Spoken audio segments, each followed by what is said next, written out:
നമ്മുടെ വീട്ടിലെ തൂക്കുചട്ടിയിലുള്ള കുറച്ച് ചെടികളെ പറ്റിയാണ് ചെടികളെ ഞാൻ പരിചയപ്പെടുത്തുന്നത് കേട്ടോ. ഇവിടെ പിന്നെ ഒരുപാട് തൂക്കുചട്ടിയിൽ ഒരുപാട് ചെടികൾ നമ്മൾ ചെയ്തിട്ടുണ്ട്. നല്ല ഉഷാറായിട്ട് വളരുന്നുണ്ട്. ഇത് പിന്നെ എല്ലാം തൂക്കുചട്ടിയിൽ ചെയ്തതാണ് കേട്ടോ. നമ്മൾ ഒരുപാട് തൂക്കുചട്ടിയിൽ പല വിധത്തിലുള്ള ചെടികളും ചെയ്തിട്ടുണ്ട്. അപ്പോൾ നിങ്ങൾക്ക് ഈ വീഡിയോ ഇഷ്ടപ്പെട്ടിട്ടുണ്ടെങ്കിൽ ഒന്ന് സബ്സ്ക്രൈബ് ചെയ്യുക കേട്ടോ.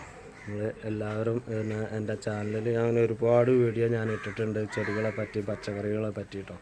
ഒക്കെ ഒന്ന് കണ്ട് ഇഷ്ടപ്പെട്ടിട്ടുണ്ടെങ്കിൽ ഒന്ന് സബ്സ്ക്രൈബ് ചെയ്യുക കേട്ടോ. ഒന്ന് ലൈക്കും ചെയ്യാം. തൂക്കുചട്ടി നമ്മൾ ഒരുപാട് ചെയ്തിട്ടുണ്ട് കേട്ടോ. നമ്മൾ പിന്നെ നിറയെ തൂക്കുചട്ടികളാണ് കേട്ടോ ഇവിടെ. ഒരു മിനിറ്റിൽ ഇപ്പോൾ ഇത് കാണിച്ച് തീരുമെന്നറിയില്ല. പിന്നെ നമുക്ക് കാണുന്നിടത്തോളം നമുക്ക് കാണാം. പിന്നെ ഒരു ഷോർട്സിൽ നമുക്ക് ചെയ്യാം കേട്ടോ. അപ്പോൾ ഈ വീഡിയോ ഇഷ്ടപ്പെട്ടു